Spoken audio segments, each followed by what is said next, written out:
앞에 프레카드도 바꿔놨죠. 현수막도. 아름다운 동행 국기에서는 뭐 주보에 나와 있는 대로 주된 주제의 말씀은 에베소서 4장 4절의 말씀이고요. 그 말씀과 더불어 창세기에 나오는 아주 유명한 인물 에녹을 통해서 우리가 어떻게 하나님과 동행해야 될 것인가, 그리고 그 동행의 결과가 어떤 모습으로 우리에게 나타나는가 라는 부분들을 함께 나누고자 합니다. 그 사람의 특징이 있지요. 각 사람들의 특징이 있습니다. 뭐 멋있다, 이쁘다, 뭐 그런 것에서 시작을 해서 신실하다, 진실하다, 뭔가 사람이 진국이다, 그 사람을 이름 짓는 어떤 지칭이 있단 말이죠. 여러분들은 혹시 세상에 살면서 세상 사람들이 여러분들의 특징을 무엇으로 봐주고 있습니까? 분명히 있을 거예요. 여러분들이 모를 수도 있고 알 수도 있겠지만, 여러분 에녹의 삶의 특징이 무엇이라고 이야기할 수 있겠습니까? 하나님과 동행이라고 볼 수가 있습니다. 에녹에 대한 많은 기록이 성경에 나오진 않지만 그의 기록에 나와 있는 그런 내용들을 살펴볼 때 가장 주된 그런 핵심적인 단어는 동행이었습니다. 그렇습니다. 에녹은 평생 동안, 거의 평생 365세를 살았는데, 물론 무두셀라를 낳은 이후부터 따지면 300년 동안 하나님과 동행했다라고 성경은 우리에게 말씀해 주고 있습니다. 우리 그리스도인의 삶의 특징은요, 저 사람은 하나님과 늘 동행하는 사람이야 라고 우리는 많은 사람들에게 표현되어져야 되고 그런 소리를 들어야 될 줄 믿습니다. 물론 안 믿는 사람이니까 하나님과의 동행이라는 의미를 잘 모르니까 그런 단어를 쓰지는 않겠지요. 그러나 다른 의미라고 할지라도 안 믿는 사람이 바라볼 때 저 사람은 정말 신실하게 잘 믿어. 믿으려면 저 사람처럼 믿어야 돼. 저 사람처럼 하나님과 동행하는 삶을 살아가야 돼. 라고 특징 지어지기를 주의 이름으로 축원합니다. 자, 그래서 금년 안에는 아름다운 동행이 여러분들 가운데서 많이 일어나길 바랍니다. 아름다운 동행이 뭐예요? 물론 내 사랑하는 가족들이나 이웃들과 그리고 아는 사람들과 동행하는 것도 맞습니다. 하나님 사랑, 이웃 사랑, 십자가가 상징하는 것처럼 그것도 맞아요. 그러나 우선순위가 있지요. 가장 아름다운 동행은 하나님과의 동행이에요. 아멘. 가장 아름다운 동행은 하나님과의 동행이에요. 이웃과의 동행도 아니고요, TV와의 동행도 아니고요, 여행과의 동행도 아니고요, 하나님과의 동행. 금년 안에 이거 잘할 수 있기를 주의 이름으로 축원합니다. 하나님 이걸 잘하는 사람을 기뻐하세요. 네가 오늘도 나와 동행하는구나. 네가 여전까지 나와 동행하는 삶을 꾸준히 살아가고 있구나. 하나님 이것에 대단히 기뻐하신다라고 하는 것이죠. 여기 동행한다라고 하는 말을 할라크라고 하는 단어로 사용합니다. 그 단어의 뜻은 무엇이냐면요, 사람이 왕의 길을 따라 바늘귀로 들어간다라고 하는 의미가 있어요. 왕을 따라서 바늘귀로 들어간다. 자, 이 말을 좀 더 좋은 모습으로, 좀 더 우리 그리스도인의 모습으로 살펴보면요, 왕이신 하나님께서 앞장서서 가실 때에, 그리고 바늘길을 통과할 때 그때도 바짝 붙어서 따라간다라고 하는 의미가 있어요. 동행은 그런 거예요. 바늘기라는 단어가 중요해요. 바늘기라고 하는 단어는요, 심는 과정이에요.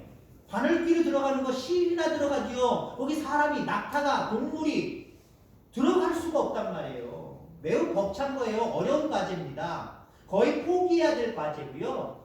그 길을 걸어갈 사람이 별로 없어요. 자, 그럼에도 불구하고 왕의 길을 따라, 여기서 왕은 만왕의 왕이신 하나님 그 주님을 따라서, 그것도 바짝 붙어서 그 주님이 바늘귀로 들어간다고 할지라도 같이 따라가는 것, 그게 동행이에요. 내가 좋은 것만 따라가는 게 아니에요. 예를 들어서 부모님이, 아들아, 아버지 따라 어디 가자. 어디요? 모두 사먹고 좀 목욕도 하고 뭐 그러지 뭐. 빨리 따라가죠 뭐. 물론 요즘 아이들은 부모님과 목욕하는 것도 싫어하겠습니다만은 그건 따라간단 말이에요. 맛있는 걸 먹고 목욕하고 뭐 여행을 하고 그럼 따라간단 말이에요. 아들아 가자. 어디요? 아, 좀 힘든데 산 하나 타야 되고 가서 나무 하나 큰 거 해가지고 너 하나 지고 나 하나 지고 와야 돼. 따라갈 아들이 있을까요? 세연이 형제는 따라갈 거예요. 따라갈 아들 별로 없어요. 아들도 따라갈 것 같아요. 근데 요즘 젊은 사람들 따라갈 사람은 싫어요. 아유, 내가 왜 그걸 해요? 아버지나 해요. 아니면 돈 줘서 다른 사람 시켜요. 보통 이렇게 얘기해요. 보통 동행한다라고 하는 것은요, 자기가 원할 때는 가는데 원하지 않는 모습 가운데 안 하는 경향이 많아요. 근데 성경에 나와 있는 동행이라고 하는 의미는요, 하나님이 바늘귀로 들어간다고 할지라도, 나에게도 들어온다고 할지라도 거기를 따라가는 거예요. 그 하나님과 바짝 붙어서 따라가는 거예요. 이런 동행의 은혜들이 여러분들과 함께하기를 주의 이름으로 축원합니다. 에녹은 65세의 아들 무드셀라를 낳은 이후 죽을 때까지 300년을 하나님과 동행했다라고 말하고 있습니다. 오늘도 여러분들을 새해를 주시면서 나와 동행하자라고 여러분들에게 말씀하고 계신 줄 믿습니다. 금년 365일 나와 동행하자. 내가 바늘귀로 들어간다고 할지라도 너 따라와 줬으면 좋겠다. 그렇게 여러분들을 그 동행의 자리에 초대하신다는 사실 여러분들 기억하길 바랍니다. 왜 초대하실까요? 그 어렵고 힘들고 고난스러운 그 바늘귀, 예수님이 지신 그 십자가의 길, 우리도 따라오래요. 그 바늘귀로 들어오래요. 그 고난의 현장에 너희도 함께 가세요. 왜 그러실까요 도대체? 무슨 의도일까요? 여러분들 우리를 멸망시키려고 하는 것 아니에요. 우리를 죽이고자 하는 게 아니에요. 우리를 정말 힘들게 하는 것이 아니라는 사실을 기억하길 바랍니다. 우리의 존재와 삶을 탁월하고 아름다운 명품 인생으로 만드시기 위해서, 영원한 생명의 나라의 주인공들로 만드시기 위해서 우리와 동행하기를 초청하신다는 사실 여러분들 기억하기를 주의 이름으로 축원합니다. 에녹이 하나님과 300년 동안 동행했더니 그 다음 단어가 뭐냐면 하나님이 데려가셨다라고 말씀을 하고 있습니다. 데려갔다. 여기 데려갔다라고 하는 단어를 해석하면은 취하다, 얻다라고 하는 단어도 있습니다. 하나님과 동행했더니 하나님이 취하셨대요. 하나님이 얻어 가셨대요. 가져가셨대요. 그 단어도 있지만 또 다른 의미가 있어요. 아내를 취하다, 결혼하다라고 하는 의미가 있어요. 하나님과 동행했더니 그 에녹을 데리고 하나님 나라에 가서 결혼했다는 거예요. 아내로 삼았다는 거예요. 영원히 동거동락하게 되었다는 거예요. 여러분 그렇습니다. 하나님과의 동행은요, 이 땅에서 누릴 것도 물론 많이 있지만 하나님이 결국 데려가시는 거예요. 영원한 생명의 나라 그 천국으로 데려가셔서 나와 더불어 영원히 사시는 거예요. 그러니 여러분들 하나님과의 동행의 초청에 거부할 사람 여러분들 있습니까? 거부하지 마시길 바랍니다. 그리고 나도 모르게 인생을 점점 1월 1일이니까요. 점점 살아가다 보면 잊어버리는 분들이 있어요. 동행하면 하나님 나를 데려가시는데 나를 취하셔서 이 땅에서도 기쁨과 평화를 누리게 하실 뿐만 아니라 영원한 생명의 나라를 주시는데 당연히 나는 따라가야지 하는데 나도 모르게요. 당연히가 글쎄요. 조건이 자꾸 나서게 되죠. 그러다 보니까 동행하지 않는 모습으로 뭔가 변질되어져 갈 때도 있어요. 그런 여러분들 되지 마시길 바랍니다. 계속해서 365일 하나님과 동행함으로 마지막 때에 하나님이 데려가시는 놀라운 축복이 있게 되기를 주의 이름으로 축원합니다. 하나님과 아름다운 동행은 어떻게 해 나갈 것인가 라고 하는 부분, 여러분 눈 좋으신 분들은 밑에 아름다운 동행 국제선언도에 동그라미 3개가 있어요. 뭐라고 써 있을까요?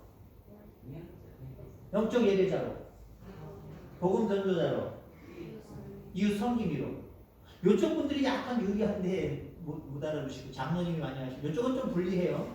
약간 사선이기도 하고 좀 거리가 멀기도 하고 글씨가 너무 작죠. 그러나 여러분들 그 의미를 잘 되새길 수 있기를 바랍니다. 그리고 우리가 예배 마칠 때 거의 또 파송 선포할 때 계속해서 우리가 고백하고 선포할 내용이기 때문에 내가 하나님과 동행, 아름다운 동행을 해야 되는데 어떤 모습으로 동행할 것인가, 어떤 삶을 살아야 하나님이 너 나랑 아름다운 동행을 계속하고 있구나 라고 인정해 주실까. 첫 번째는요, 영적 예배자로.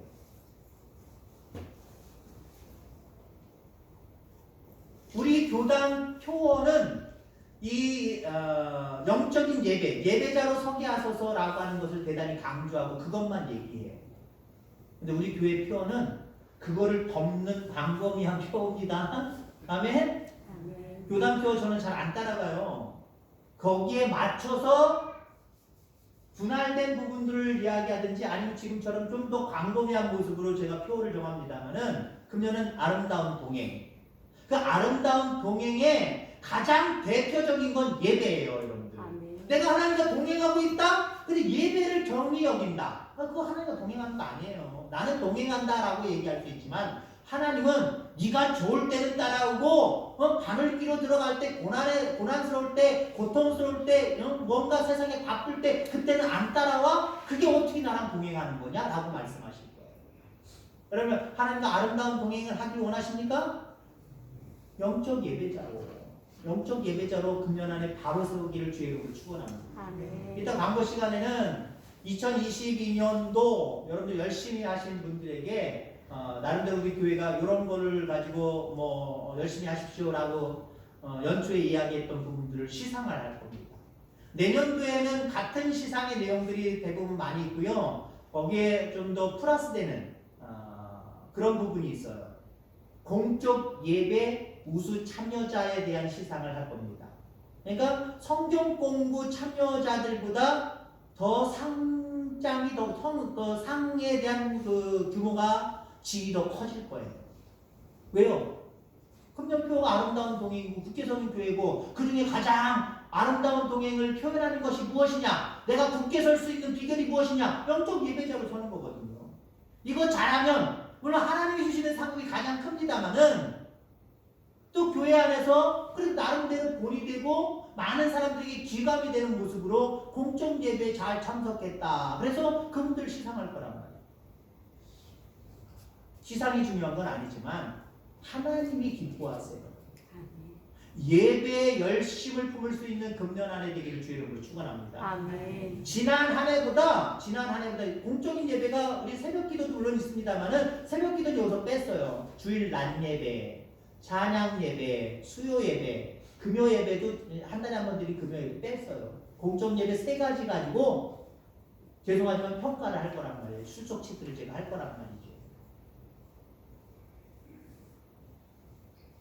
요 3가지만 가지고 여러분들이 출석했던 횟수가 좀 더 제 생각에는 5번에서 10번, 뭐 20번 이상 늘어나시길 바랍니다. 작년에는 요걸 몇 번밖에 이렇게 꼽지 않았는데 금년에는 더 많이 꼽을 수 있도록. 아멘? 아멘. 지난해는 내가 주일 낮 예배만 드렸는데 찬양 예배도 드리는 그런 어떤 뭔가 결단이 있길 바랍니다. 아멘. 찬양 예배는 잘 드렸는데 수요 예배를 드리지 않았다. 수요 예배까지 잘 드릴 수 있는 결단이 여러분들 가운데 있길 바랍니다. 아멘.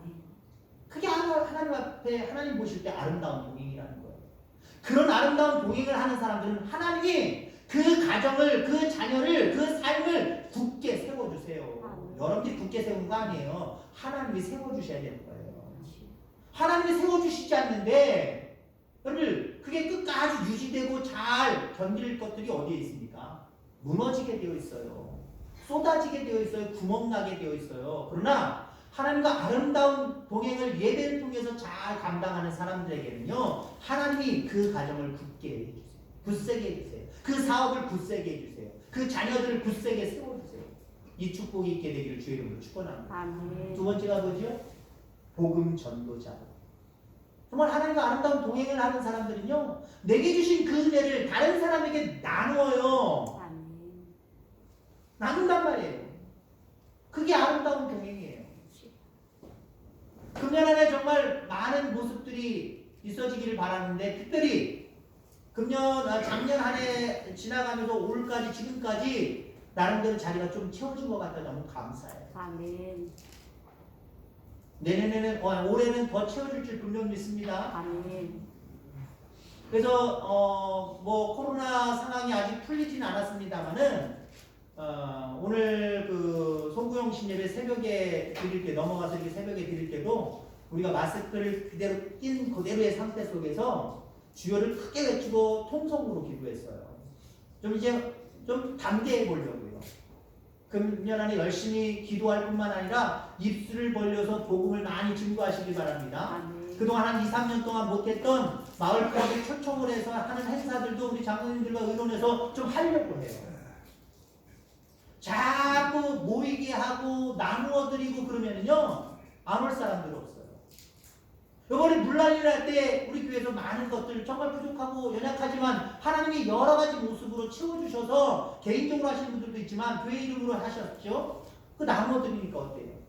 교회 식구들, 교회 주변에 많은 사람들의 교회를 향한 인지, 교회를 향한 그 어떤 생각들이 확 바뀌어버리셨어요.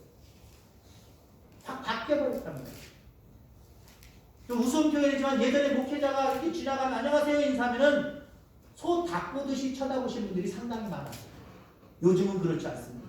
아이고 목사님.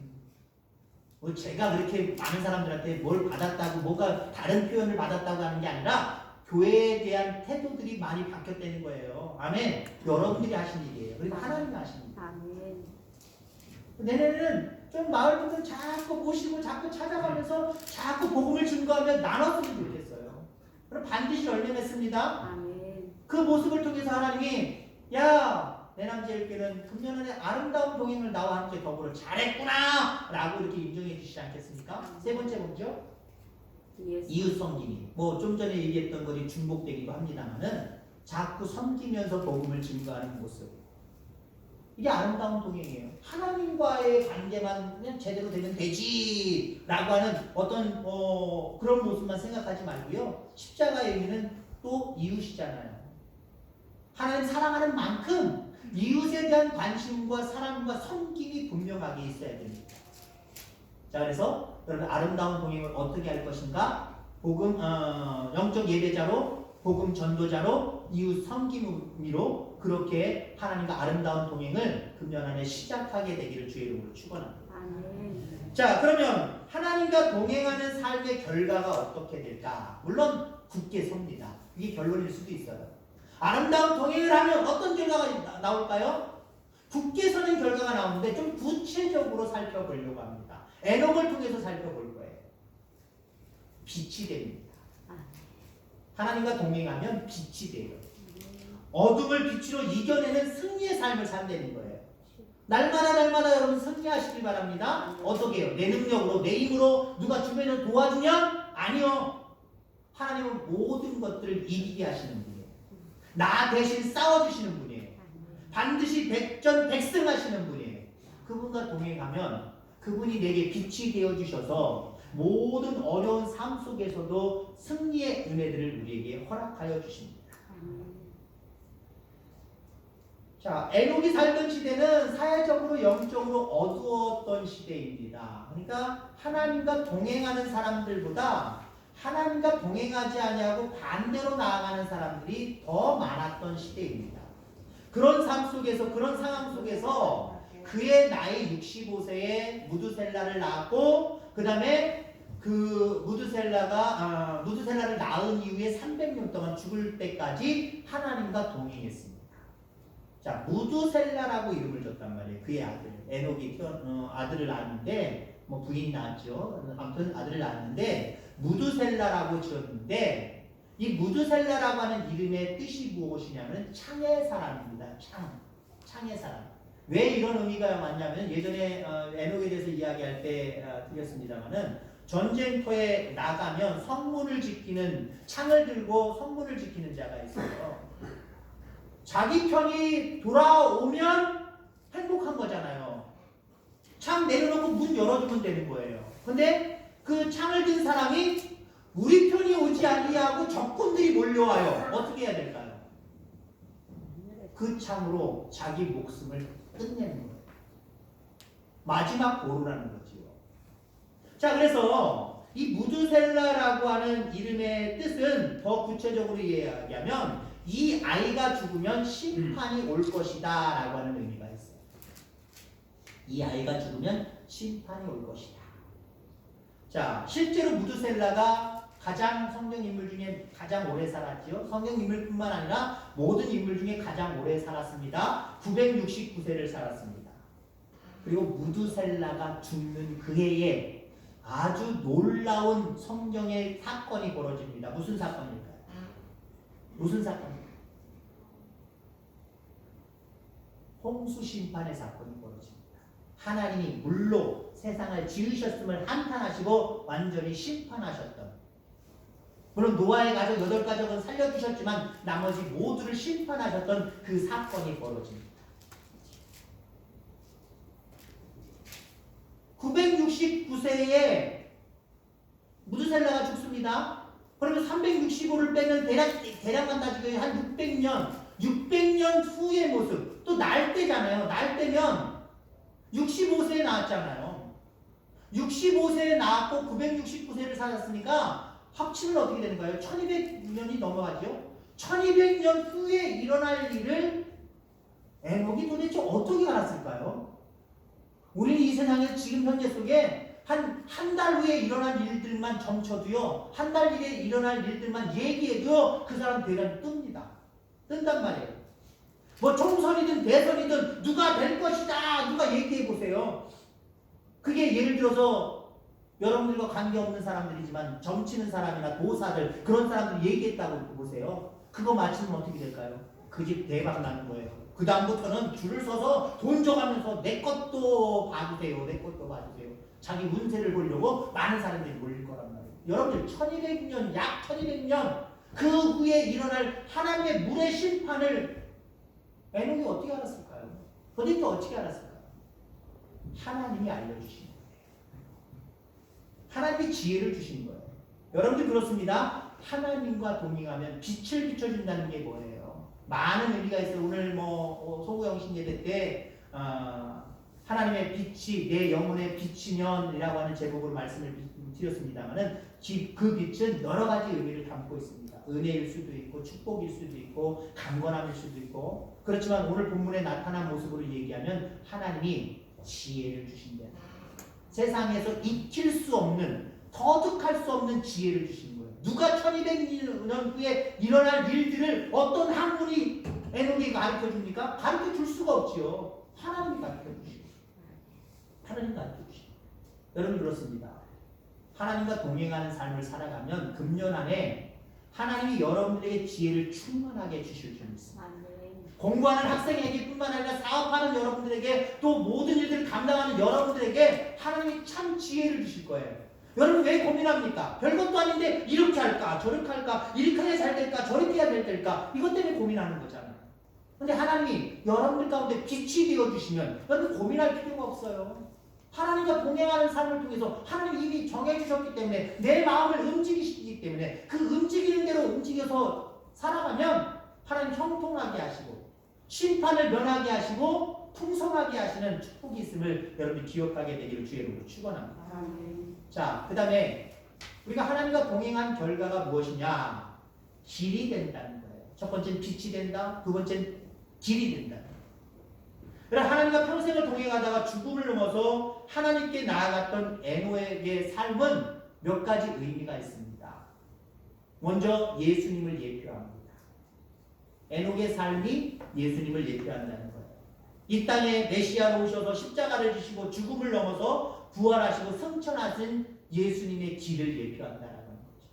자, 이것만 예표하는 게 아니에요. 또 무엇을 예표하느냐면 우리 모든 믿는 자들의 존재와 삶에 대한 계시로서 평생 주님과 동행하는 삶을 사는 이들이 죽음의 강을 건너서 영원한 하나님과의 동행으로 나아가는 것에 대한 예표입니다. 에녹과 같이 살면 죽음의 강을, 영원한 사망의 강을 넘어서 영원한 생명으로 이루게 되는구나. 그걸 우리에게 에녹의 삶이 보여주고 있다는 거예요. 자, 그것뿐만 아니라 마지막으로 하나님과 동행하며 살았던 에녹의 삶은 그의 아들과 손주인 무드셀라와 라멕에게 길이 되었을 것이다 라고 하는 거지. 길이 되었을 것이다 라고 하는 거지. 우리 아버지처럼, 우리 할아버지처럼 살면 되겠구나 라고 하는 길이 되었다 라고 하는 거예요. 자, 그래서 에녹은요, 하나님의 심판이 임할 걸 알고, 그리고 자기 자신은 영원한 생명의 나라에 들어갈 것을 알고 아마 하나님과 동행하는 삶을 선택했을 겁니다. 흔들림 없이 선택했을 겁니다. 여러분들도 금년 안에 이런 선택이 있기를 주의 이름으로 축원합니다. 언제든 올해든 아니 올해를 넘어서 언제든 하나님의 심판이 있다. 이러한 어떤 고백과 알미 여러분들이 있기를 바랍니다. 그렇습니다. 하나님의 심판이 곧 옵니다. 그 심판에서 이길 수 있는 방법은 하나님밖에 없구나. 그리고 영원한 생명의 나라에 갈 수 있는 방법은 하나님과 함께하는 삶밖에 없구나. 이걸 여러분들이 인지하셔서 금년 안에 정말 하나님과 내가 동행해야지 라고 하는 그런 결단이 있게 되기를 주의 이름으로 축원합니다. 새해를 어떻게 여러분들 어떤 의미로 받아들이십니까? 저는 여러분들에게 이렇게 제안합니다. 새해 2023년도 달력 새로 시작한 거지 뭐. 금년 안에 새로운 게 또 있죠. 여러분들 나이가 한 살 더 먹는 게 아니라 한 살 내지 2살, 적어도 거의 2살, 1월 1일이니까 2살이 마이너스가 된다는 거예요. 제 나이가 몇 살인지 아십니까? 아시는 분들 얘기해보세요. 상관없어요. 저는 목사님들 자기 나이 딱 감추려고 하는 분들 많더라고요. 저는 안 감춰요. 감출 필요가 뭐가 있어요? 저 몇 살이죠? 모르세요? 네? 56입니다. 그냥 우리나라 태어난 때 한 살부터 시작해서 56이란 말이에요. 올해 56이 됐어요. 근데 아니에요. 저 나이 몇일까요? 그러면 바뀐 몸으로 얘기하면 50대. 54입니다. 2년 젊어졌습니다. 야 신난다. 여러분들 젊어졌어요. 왜? 올해부터 만 나이로 가요. 이제 만 나이. 태어나면서 한 살 아니에요. 미국처럼 태어나면 한 달, 두 달, 세 달, 11달, 12달 넘으면 그때 한 살. 그러니까 1월 1일 생일이신 분 없죠? 그러니까 다 여러분 마이너스 2를 하셔야 됩니다. 새로 먹은 나이 마이너스 2 그러면 여러분들의 나이가 되는 거예요. 나이 한 살 더 먹는 날 내지는 올해는 특별하니까 나이 2살 빼는 날 이런 의미로 받아들이지 마시고요.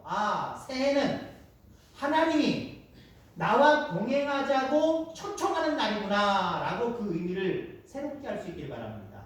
참 감사한 것은 1월 1일인데 주일이에요. 별 의미는 없다라고 볼 수 있겠지만 하나님이 나와 동행하자 초청하는 날이 다른 평일이었으면 평일 지나고 주일날 며칠 지나서 주일날 모일 텐데 1월 1일날 주일날 모여서 하나님이 여러분들에게 나랑 동행하자. 그래서 너희에게 새해 줬어. 이 새해 나랑 동행하자 라고 여러분들에게 지금 말씀하시고 동행으로의 삶을 여러분들에게 초청하고 계십니다. 여러분들 어떻게 말씀하시겠습니까? 제가 하나님은 아니죠. 하나님의 입장이 되어서 여러분들에게 제안을 하면 여러분들 아멘으로 화답하시기 바랍니다.